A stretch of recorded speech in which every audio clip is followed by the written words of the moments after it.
What's going on, everybody? So in today's video, I'm going to be going over 5 different lessons I learned from purchasing my first commercial property.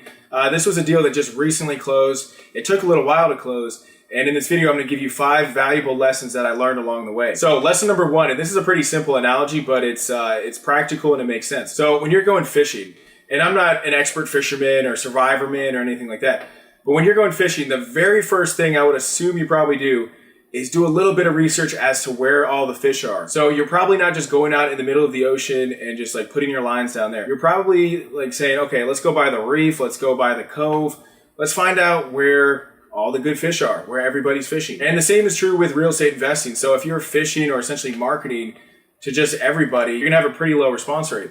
So that's why when you're looking for, whether it's commercial or residential deals, you need to target your marketing or your fishing essentially to a very select group of people, because you're going to be marketing to like maybe 2 or 3% of the sellers out there. You're not going to be marketing to the overwhelming majority of sellers. So the motivated sellers are the people you're marketing to. So that's like absentee, pre-foreclosure, probate, tax liens, things like that. If you just market to the general population, your response, if you market enough, you'll probably get a deal, but your response rate is going to be very low. And to add on to this fishing analogy, you always want to have like multiple lines out there. So that means you want to be doing like tons and tons of marketing, because you never know what you could bring in. Maybe you catch the whale, maybe you catch the shark. So try to do as much marketing as possible, only to the motivated sellers. Okay, so lesson number 2, and this is actually something I learned recently from a mentor of mine, Ty Lopez. And he was talking about you always need to have $100,000 on hand for different opportunities that might come up. So I know $100,000 cash is like, okay, yeah, just easier said than done. Just have $100,000. Why not just have $1 million? But there's actually some creative ways that you can get $100,000. So one of those would be like, let's say you have $10,000 or $20,000 cash in the bank account right now, and you don't have a ton of debt. You could go to your local banks and ask them for a personal credit line. They're not going to scrutinize it too much. Just say you might need to make a large purchase soon, which is totally reasonable. And they might not give you like $100,000, but you could at least get started with like, ask them for like a $20,000, $30,000, $50,000 line of credit. And if you have good credit, you have some cash in the bank, you've been a member for a little bit, they'll probably give you some amount, probably a pretty significant amount. So you need to really think creatively as to like how you can get $100,000 cash available. Because like for this commercial real estate deal, for example, I had to come up with like $100,000 cash in like 2 days, basically. So luckily I had that on hand. But when you're flush with cash, or you have a good paying job, try to increase your credit lines and personal credit lines as much as possible. There was also a quote by Robert Kiyosaki. He said, rich people think about how they can afford something, and poor people just think that they can't afford something. So anytime you're presented with like a huge buying opportunity and you think it's a pretty good deal, think of different ways where you could afford it. Maybe you have to get a loan from a friend. Maybe you have to get a loan from a peer-to-peer lending site. Maybe you have to increase your personal credit line. But you should never just like completely say, okay, I can't afford it. That's basically how poor people think. Okay, so the next lesson I learned when it comes to commercial real estate is you need to know the zoning laws.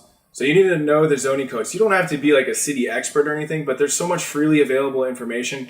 Like look up the top 3 or 4 zoning variances and zoning codes in your area. There's plenty of articles, as well as you can read like the legal tax description and what they can be used for. Because sometimes you might, one type of zoning, you might be able to build like 5 condos. Another type of zoning, you might not be able to build anything. I remember I passed up on a deal one time. I thought it was just an old row house. And in reality, I could have turned it into like a 5 or 6 unit condo building because I didn't know the zoning code. And I know one investor, he actually bought a piece of land thinking they were going to build like a $1 million house. And they spent like $400,000 or $500,000. And it turned out they couldn't build at all. So you really need to understand your zoning laws, read the code, read articles, and ask other investors, ask lenders what they think about it.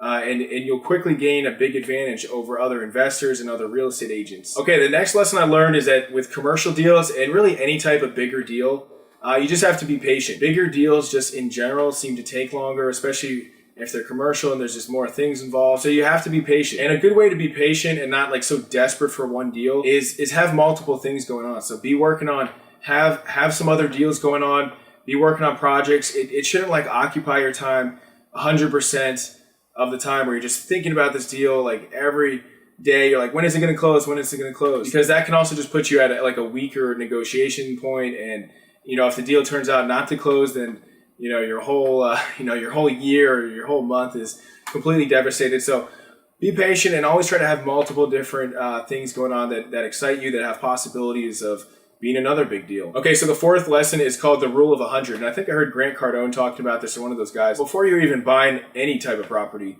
you should have had evaluated at least 100 different properties. By evaluate, I don't mean you need to like go out to 100 different houses and like take notes or anything like that. When you're evaluating different deals, you should just have a general awareness of like what a good deal is, so you can jump on it quickly. So like with this commercial deal, I just knew based on that area and this price, I was like, this thing could be fire damage and it might even still be a good deal. So you need to have a general awareness. So look at the comps, like research comps on Zillow, Redfin, places like that, just so you can get a good idea of exactly what prices are going for, whether it's commercial, residential. And also a good tip is if you're looking at comps for commercial properties, they're not always going to fall under the residential section. So you need to look at the commercial comps, which is going to be a totally different section of the MLS, as well as the residential comps, and then come up with your after renovated value from there. Okay, and that was 5 tips, but I'm actually going to give you one more. So you need to have a good title company. I'll tell you this from this deal in particular. If you're not working with a good title company, they could sabotage your deal. So make sure you have a well-respected company that has a ton of reviews. You want them to be local. You want them to have a lot of reviews. You want to have them like referrals from them. With commercial deals or any type of bigger deal where there's more at stake, you just want to have every possible advantage working for you. So make sure you have a good title company. Okay, so there you have it. 5 different lessons I learned from buying my first commercial property. Hopefully it's the first of many. And just to recap this video, number 1 is the fishing analogy. You need to be fishing in the right place. So you need to be marketing to the motivated sellers. Absentee, pre-foreclosure, probate, taxing, things like that. If you just spread your marketing around everywhere, you're just not going to be that effective. Lesson number 2, you always want to have $100,000 cash on hand for different buying opportunities. So like, for example, this real estate deal, I needed $100,000 cash, and it turned out everything went smoothly. But if I didn't have that, I would have been out of luck. I would have had to try to partner with the deal or sell it off, assign it, wholesale it, do something else. But I wouldn't be able to make as much if I didn't have that amount available. And there's other buying opportunities too. It's not just real estate. Like, for example, in my area, there was like a Frisbee team that was for sale. In my area, there's actually professional Frisbee. So I don't know how much a Frisbee team costs, but they get on ESPN sometimes. So could have been a good buying opportunity. I would have had to analyze the deal a little bit more. Like, do you just buy them jerseys and bus tickets and happy hours every now and then? Or is it like much more involved than that? If you're out there networking, if you're motivated, there's always going to be like different buying opportunities that come along. Lesson number 3 is just be a zoning expert. Read every article, read the government official zoning paperwork, which they have publicly and freely available online. Just know the zoning, know the highest and best use of the types of properties you're looking at. Next, you got to be patient. With big deals, you always have to be patient. Just hang in there. Have other things you're working on. You don't want to be so desperate that you're just thinking about it all the time. So always have like a couple of different projects you're working on. Lesson number 4, just keep in mind the rule of 100. So make sure you've evaluated at least 100 deals before you start making offers. You don't want to just start putting every single property you get under contract just because you think it's undervalued.